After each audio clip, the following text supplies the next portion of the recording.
पछतावे की आग अंतिम भाग। इल्ज़ाम कैसे लगा सकती हो? मैंने तो गहनों की शक्ल तक नहीं देखी, चुराना तो दूर की बात है। सुमन ने पलट कर जवाब दे दिया। बस फिर क्या था? आरती और अम्मा दोनों ही सुमन पर चढ़ पड़ी, लेकिन इस बार सुमन भी बराबर जवाब दे रही थी। आखिर उस पर चोरी का इल्ज़ाम लगा था, कोई छोटी मोटी बात थोड़ी ना थी। घर में इतना हंगामा होते देख कर मामा जी ने बीच में बचाव किया, लेकिन आरती और अम्मा तो चुप होने का नाम ही नहीं ले रही थी। सच सच बता, गहने कहाँ पर हैं? अगर तू नहीं बोलेगी तो तेरे माँ बाप से जाकर गहने लेंगे हम लोग, और वही सबके सामने उनकी इज्जत को मटिया मैल करेंगे। अम्मा जी ने मेरे माँ बाप को इज्जतदार लोग हैं, कोई चोर उचक्के नहीं जो आपके घर पर बुलावे पर अब आएंगे और सामान चोरी करके ले जाएंगे। सुमन ने थोड़ी तेज आवाज में कहा। बस सुमन, तुम मेरी अम्मा से किस तरह से बात कर रही हो?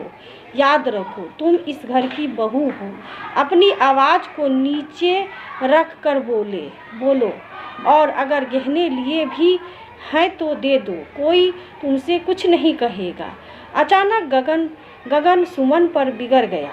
गगन के इस जवाब से सुमन हक्की बक्की रह गई। मतलब गगन भी उस पर ही इल्ज़ाम लगा रहा था। एक लड़की जो ससुराल को अपना घर मान लेती है, आज वहाँ सुमन बिल्कुल अकेली खड़ी थी, पति तक नहीं था। गगन के जवाब के बाद सुमन की नज़र आरती से टकराई तो वे मंद रही मुस्कुरा। इससे बड़ी जीत और क्या हो सकती थी? लेकिन तब तक आरती का 9 साल का बेटा अपने हाथ में एक कपड़े की छोटी सी पोटली लेकर आया और सबके सामने ही बोला, माँ, यह अपना सामान नहीं है, किसी ने गलती से अपने सामान में रख दिया। उसे देखते ही आरती के चेहरे पर पसीने की बूंदें चमकने लगी। उसके चेहरे पर डर देखकर मामा जी ने वह पोटली उस बच्चे के हाथों से अपने हाथों में ले ली और उस पोटली को खोल कर देखा तो सब भौचक्के रह गए। उसमें जानकी के ससुराल से आए हुए गहने थे।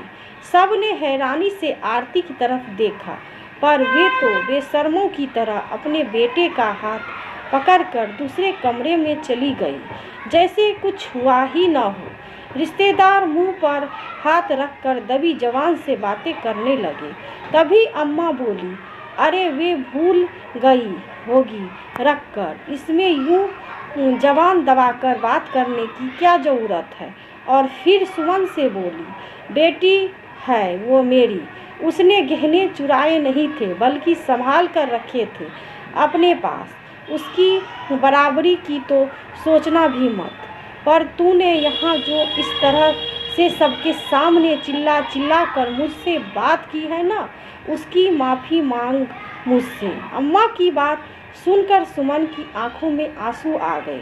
भला कोई औरत ऐसी निर्दयी कैसे हो सकती है? उसने आशा भरी नज़रों से गगन की तरफ देखा, लेकिन गगन ने तो नज़रें झुकाए चुपचाप खड़ा था। यह देखकर वे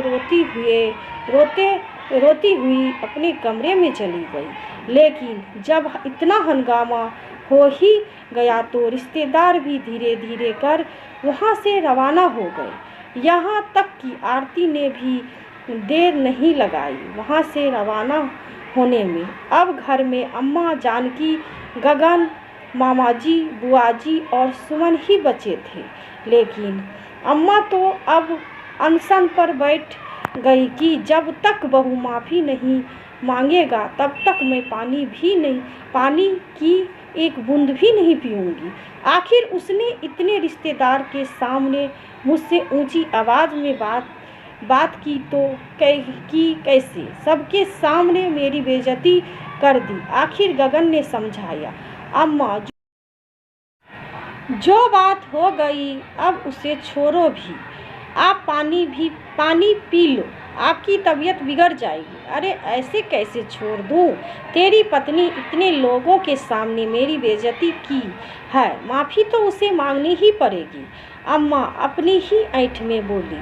पर अम्मा, आरती जीजी ने भी तो गलती की थी, आखिर सुमन की क्या गलती? अरे वाह, आज तो बीवी के लिए तो अपनी बहन को गलत बता रहा है। अरे वे गहने रखकर भूल गई होगी। भला कौन बेटी अपने घर में चोरी करती है? लेकिन बहू को तो इज्जत को ढक कर रखना चाहिए थी। वे भी सबके सामने बेशर्मों की तरह लड़ पड़ी मुझसे। अब तू उसका साथ दे रहा है। इससे तो मैं मर जाती तो ज़्यादा अच्छा था। पर याद रख, पत्नी तो फिर भी तुझे दोबारा मिल जाएगी, माँ नहीं मिलेगी दोबारा। अम्मा आंसू बहाते हुए बोली। आखिर अपनी माँ को रोता देख कर गगन वहाँ से उठा और सीधे सुमन के पास कमरे में पहुँच गया और जाकर बोला, सुमन, क्या ऐंठ में बैठी हुई हो तुम? जाकर अम्मा से माफ़ी मांग लो ना। देख, उन्होंने पानी की बूंद तक नहीं पी है। कहीं उनकी तबीयत खराब ना हो जाए तो इसकी जिम्मेदार मेरी है क्या? मैं क्यों माफ़ी मांगूं? चोरी तुम्हारी बहन ने की थी, मैंने थोड़ी ना की थी। मेरे माँ बाप को तो ताने भी वे लोग मार रहे थे, इल्ज़ाम भी मुझ पर मैं ही मांगू? तुम्हारी अम्मा पानी नहीं पी रही है तो उसमें मैं कुछ नहीं कर सकती। आखिर उनके गलत के लिए मैं क्यों माफ़ी मांगू? सुमन, समझो तो देखो, पत्नी तो मुझे और मिल जाएगी, लेकिन माँ तो एक ही है मेरे पास, वे दोबारा नहीं मिलेगी।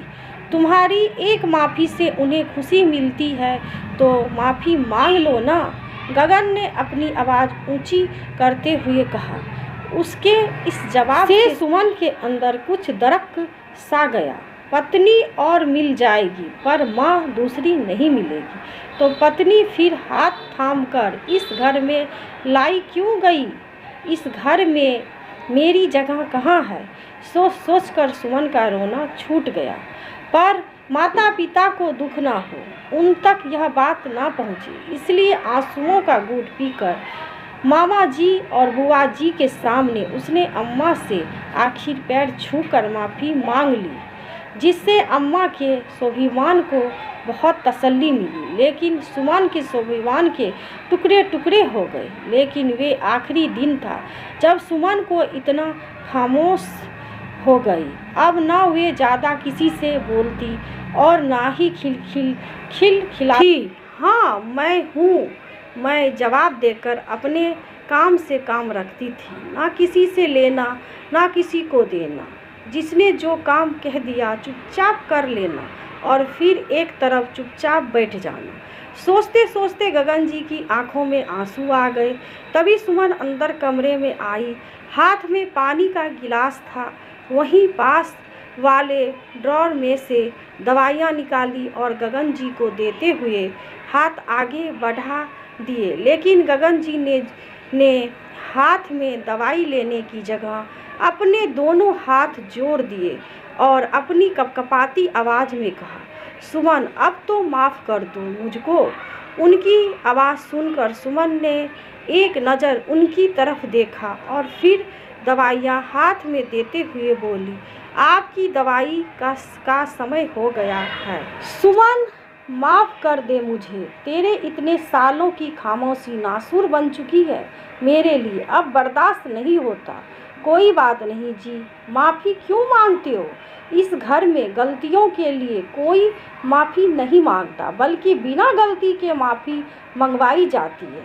सुमन, पति हूँ मैं तेरे माफ़ी का हकदार हूँ, मुझे माफ़ कर दो। गगन जी ने जोर देते हुए कहा, हम पत्नी का क्या है, वे तो और भी मिल जाती है।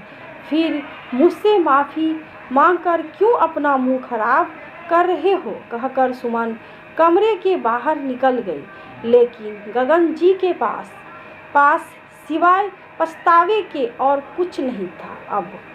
तो दोस्तों, आपको ये कहानी कैसे लगी कमेंट करके कमेंट करके ज़रूर बताइए। कहानी अच्छी लगी हो तो प्लीज़ वीडियो को लाइक करिएगा, शेयर करें और हमारे चैनल रितु एस वॉइस को सब्सक्राइब ज़रूर करें। थैंक यू, धन्यवाद वीडियो देखने के लिए।